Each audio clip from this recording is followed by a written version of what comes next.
But let's talk about Rajon Rondo and his impact. I think Rajon Rondo is going to bring that right type of veteran leadership, being a multiple-time champion, winning with Boston, winning with the Lakers. He brings the right maturity to the team. Not saying Vince Carter didn't, but Vince Carter really wasn't even that good, or shouldn't even really been in the league when he was on the Hawks. I think he played the mentor role, but Rondo is going to play the mentor role, but he actually could still ball. He actually could probably be a starting point guard on another team. Right. He is that piece, I think, that could bring them to the next level, potentially into the playoffs, if there's no crazy injuries.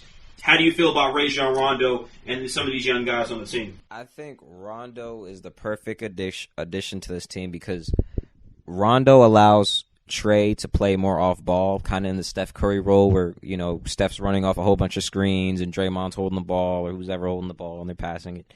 I think that'll allow Trey to, when they're both on the court, of course, Trey to cut more off screens, have more guys cutting. I feel like the people who will benefit most from Rondo being on this team, especially since Rondo's going to be coming off the benches, Okongwu, Herter, Hunter, and John Collins, Clint Capella.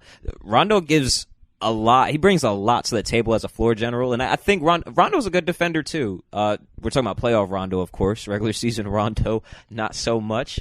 But playoff Rondo is going to bring some intensity that the Hawks don't have. When you look across their roster, they don't have playoff experience, championship pedigree. He's going to give them a lot of defense. He's going to give them passing. He's going to give them a secondary ball handler. He's going to give them somebody who can play important minutes in the playoffs. He's going to give them leadership. And I think they're going to need a lot of leadership because I'm not a big fan of Lloyd Pierce. I still feel like he's very young, and we'll see what he does. But I do believe Rondo was a good signing for this team.